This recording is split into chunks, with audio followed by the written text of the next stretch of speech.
আমাদের প্রতিবেশী রাজ্য সিকিম, আর সেই সিকিমের গ্যাংটক সিটিতে আমরা এসে পৌঁছেছি।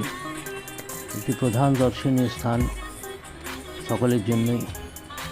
এই গ্যাংটক সিটি থেকে আবার সাউথ সিকিমের উদ্দেশ্যে আমরা রওনা দিয়েছি।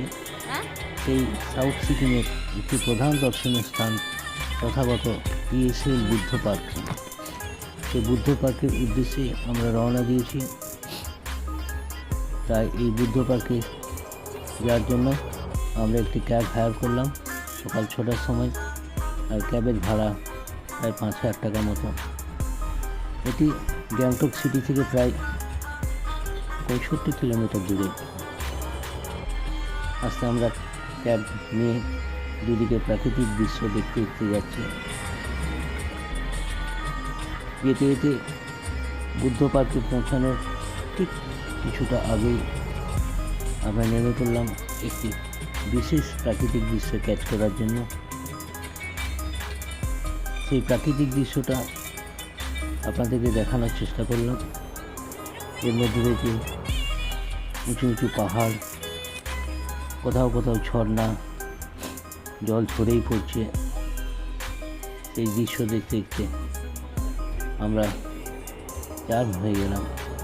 আর সেই দৃশ্যটাই আমরা ক্যামেরা বন্দি করলাম এবং সকলকে দেখানোর চেষ্টা করছি।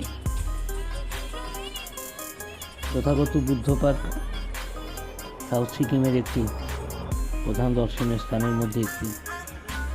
এই বুদ্ধ পার্কে অনেক পিলগ্রিমই এখানে এসে থাকেন এবং দর্শন করে তারা ফিরে যান নিজ স্থানে। আমরা সেই স্থানে যাচ্ছি।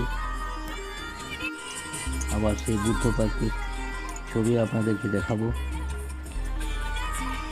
মাঝের যাওয়ার পথে যে দৃশ্যগুলো, সেই দৃশ্যগুলো কিছুটা দেখানোর চেষ্টা করছি। আপনারা দেখুন, আমরাও দেখি, খুব ভালো লাগবে। মাঝে মাঝে সুন্দর সুন্দর ঝর্ণা নেমে আসছে, জল ঝরেই যাচ্ছে। ঠান্ডা এমন কিছু নয়, শুধুমাত্র একটু সোয়েটার গায়ে দিলে, হাফ সোয়েটার গায়ে দিলে হয়ে যায়, সেরকম পরিস্থিতি। আমরা এসেছি এই পুজোর সময়, দুর্গা পুজোর সময়। ঠান্ডা এমন কিছু নয় এখানে। সুন্দর রাস্তা দিয়ে আমরা ক্যাব নিয়ে প্রাকৃতিক দৃশ্য দেখতে দেখতে, দুদিকে মনোরম দৃশ্য দেখতে দেখতে আর মনোরম দৃশ্য ক্যাচ করতে করতে আমরা এই পিএসএল বুদ্ধ পার্কের উদ্দেশ্যে রওনা দিচ্ছি। তাই আস্তে আস্তে আবার যাত্রা শুরু করলাম এই বুদ্ধ পার্কের উদ্দেশ্যে।